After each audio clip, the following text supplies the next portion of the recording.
पढ़ाई, परवरिश और प्यार के बाद टाइकून बनने की पूरी कहानी। सबसे बड़ा जोखिम, जोखिम ना उठाना। इसी फलसफे से यूं बने भारत के रत्न। फैसले को सही साबित करने में विश्वास, सवालों का ऐसे दिया जवाब। लोग आप पर जो पत्थर फेंकते हैं उन्हें उठाएं और उनसे स्मारक बनाएं। रतन टाटा ने ये बात कही भी और इसे जिया भी। बचपन में माता पिता का तलाक हुआ, दादी के हाथों परवरिश हुई। प्यार मिला पर उसका साथ ताउम्र न मिल पाया। त्याग करते रहे और आगे बढ़ते रहे। फैसलों पर सवाल उठे लेकिन जो कहा उसे करके दिखाया। विरोधियों को जवाब दिया और देश के दिग्गज कारोबारी बनकर इतिहास में अमर हो गए। रतन टाटा नहीं रहे लेकिन उनकी कहानी सबको चौंकाती है, सबक देती है और विरोधियों को जवाब देते हुए अपना लक्ष्य हासिल करना सिखाती है।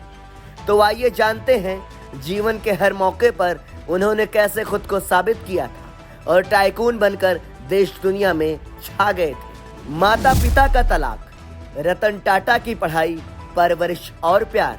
28 दिसंबर 1937 को मुंबई में नवल और सोनू टाटा के घर रतन टाटा का जन्म हुआ। 10 साल की उम्र में माता पिता अलग हो गए। तलाक के बाद पिता ने स्विस महिला सिमोन दुनेयर से शादी की और मां ने सर जमशेद के साथ घर बसा लिया। लेकिन रतन की परवरिश उनकी दादी नवाज़बाई टाटा ने की, जिनसे वो बहुत प्यार करते थे। रतन टाटा की शुरुआती पढ़ाई बॉम्बे के कैंपियन स्कूल में हुई। इसके बाद cathedral and John common school, Shimla के बिशन कॉटन स्कूल पहुंचे। हायर स्टडी के लिए अमेरिका गए और कॉर्नेल यूनिवर्सिटी से आर्किटेक्चर में ग्रेजुएशन किया। साल 1975 में उन्होंने ब्रिटेन के हार्वर्ड बिजनेस स्कूल से एडवांस मैनेजमेंट में प्रोग्राम किया। 7 साल अमेरिका में रहे। पढ़ाई के बाद लॉस एंजलिस में नौकरी की। यहीं प्यार भी हुआ। इसका किस्सा खुद उन्होंने साझा किया था। रतन टाटा का कहना था जब वो अमेरिका में थे उनकी शादी हो गई होती, लेकिन दादी ने उन्हें फोन करके बुलाया और उसी दौर में भारत चीन 1962 की जंग शुरू हुई।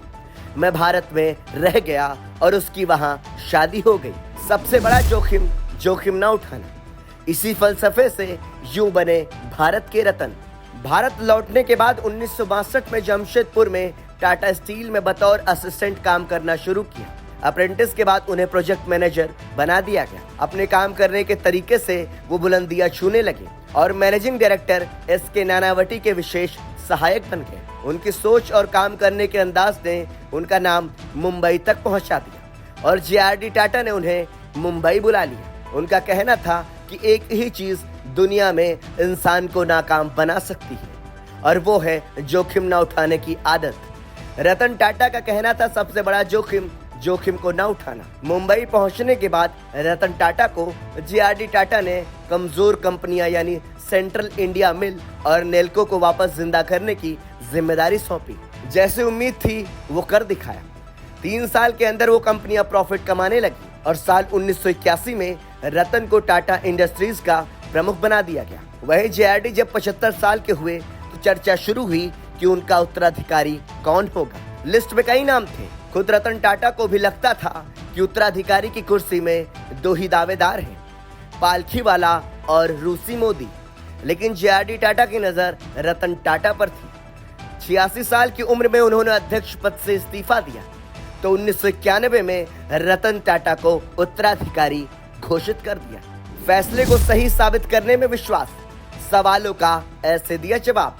रतन टाटा का कहना था मैं सही फैसले लेने में विश्वास नहीं रखता, मैं फैसले लेता हूं और फिर उन्हें सही साबित करता हूं। रतन टाटा ने ठीक ऐसा ही किया। एक ऐसा भी वक्त था जब कारोबार जगत के दिग्गजों ने रतन टाटा की समझ पर सवाल उठाए, लेकिन वो अपने फैसले पर डटे रहे। साल 2000 में उन्होंने अपने 2 गुने बड़े ब्रिटिश ग्रुप टेटली का अधिग्रहण किया। तब उनके फैसले पर सवाल उठाए गए थे, लेकिन अब यह दुनिया की दूसरी सबसे बड़ी चाय कंपनी है। दूसरी बार सवाल तब उठे जब उन्होंने यूरोप की दूसरी सबसे बड़ी इस्पात निर्माता कंपनी कोरस को खरीदा। लेकिन इस बार भी रतन टाटा ने सबको प्रभावित किया। धैर्य के साथ चुनौतियों का सामना। जिस फोर्ड ने ताना मारा उसके ब्रांड को ही खरीद लिया। रतन टाटा का मानना था कि धैर्य और दृढ़ता के साथ चुनौतियों का सामना करना चाहिए, क्योंकि ये सफलता की आधारशिला है।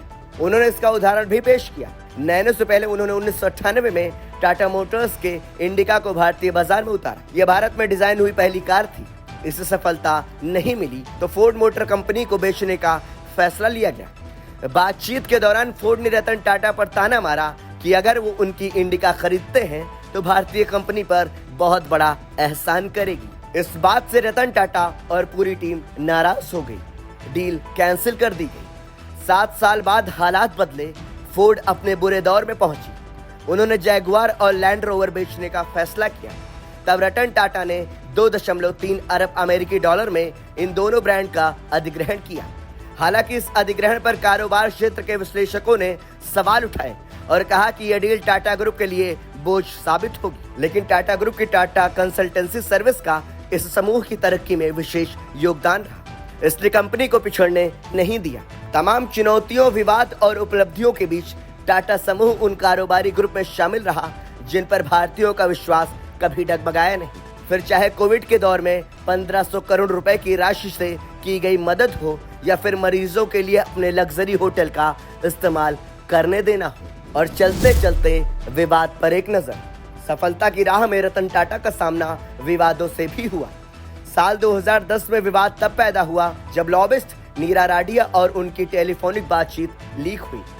उस टेप में नीरा की नेताओं, टॉप बिजनेसमैन और पत्रकारों से बातचीत शामिल थी। इसके बाद साल 2020 में टाटा समूह के ज्वेलरी ब्रांड तनिष्क का एक विज्ञापन जारी हुआ, जिसको लेकर दक्षिणपंथियों ने सवाल उठाए और ट्रोल भी किया। इसके बाद विज्ञापन को वापस लेना पड़ा था। वहीं साल 2016 में एक और विवाद उठा जब रतन टाटा ने 24 अक्टूबर 2016 को टाटा समूह के अध्यक्ष साइरस मिस्त्री को 1 घंटे से भी कम समय के नोटिस पीरियड पर बर्खास्त कर दिया था। आज रतन टाटा हम सब के बीच नहीं है, लेकिन उनके उपलब्धियों और देश की तरक्की में योगदान को हमेशा याद रखा जाएगा। ब्यूरो रिपोर्ट, संदेश वाहक।